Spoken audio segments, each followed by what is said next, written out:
rhythm start to play, dance with me, make me sway, like a lazy Ah oui, j'ai ocean compris. hugs the Je shore. me demandais pourquoi vous aviez mis la chanson de Dean Martin.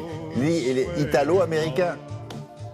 Très bien. Alors, c'est effectivement ça le concept, développé depuis 2 jours avec Karine Tessandier. Si vous n'étiez pas là hier, petit rappel de l'épisode précédent. Vous prenez un grand faitout, vous mettez des pâtes dedans, tel que vous sortez du paquet. Vous jetez ça dedans, vous mettez soit des légumes, le lendemain, vous mettez du poisson, c'était hier. Et aujourd'hui, on met quoi? Eh ben de la viande, pour changer un petit peu. En plus, ce qui est bien avec cette formule, c'est qu'on peut effectivement adapter et voyager avec les cuisines du monde. Le concept, c'est quoi? C'est le one pot pasta ou one pot pasta. Écoutez, peu importe, ça a le même goût de toute façon. Ah oui. Oui, quelle Que que vous soit la l'appelez comme ça ou prononciation, autrement. on s'en Je fiche. l'appelle casserole avec légumes, ça pareil. Ça passe, parce que c'est les pâtes magiques. Voilà, ça parle à tout le monde. Au lieu de faire cuire vos pâtes dans l'eau, de les égoutter, d'utiliser une deuxième casserole pour les aromatiser, mettre du poulet, du maïs, ce que vous voulez, eh bien là, on met tout en même temps. On va prendre une grande cocotte, on met nos pâtes sèches comme ça, telles quelles, avec les oignons, avec les carottes, les tomates, enfin ce que vous avez, et vous allez laisser cuire tranquillement. La difficulté finalement de cette formule,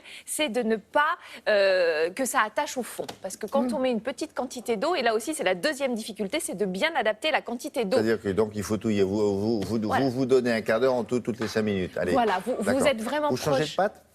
Ah bah tous les jours j'ai changé de pâte. Aujourd'hui on va faire des orecchiettes. Ça signifie c'est des pâtes en petite forme d'oreille et on va les cuisiner. Ah oui, vous allez voir. Oui. Alors ça dépend des oreilles, mais enfin globalement ça ressemble à une petite oreille. Voilà.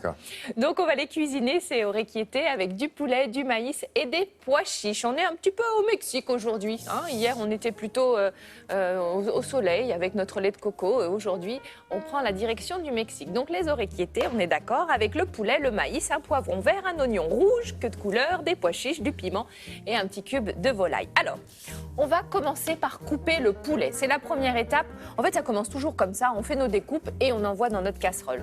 Donc, du blanc de poulet, tout simplement, coupé en petites lanières et on va le faire revenir avec un petit peu de matière grasse et surtout, on va bien assaisonner avec du sel et du poivre. Ça, c'est très important. Voilà le sel, petite fleur de sel et du poivre. Ensuite, on va s'occuper de l'oignon rouge.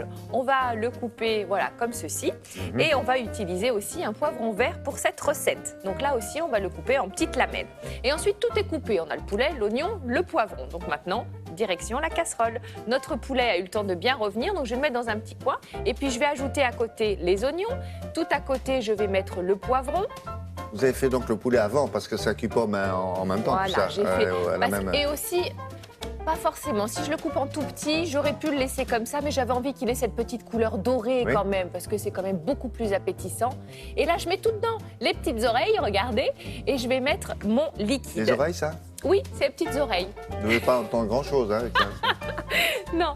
Et ensuite, au dernier moment, une fois que c'est cuit, j'ajoute le maïs. Je l'ai mis en dernier parce qu'il est quand même plus sensible. Il faut que les grains de maïs restent entiers. On va bien sûr assaisonner également avec les épices, un peu de piment. On rectifie l'assaisonnement et on laisse cuire encore 5 petites minutes, le temps que le maïs se réchauffe bien. Et on dirait passe-partout, vous savez comment vous avez travaillé à Fort Boyard aussi. Et on le sert directement. Voilà, un plat de pâtes en 15 minutes, top chrono. Demain, je vais vous faire des spaghettis parce que ça marche avec un truc toutes les connaît, pâtes. Oh, bah, les petites oreilles, c'est mignon, non? Ça plaît beaucoup aux enfants, les petites oreilles, vous savez. Ça et les coquillettes. Très bien, parfait. Oui. Merci beaucoup. À demain. Je vous en prie. Merci, à demain.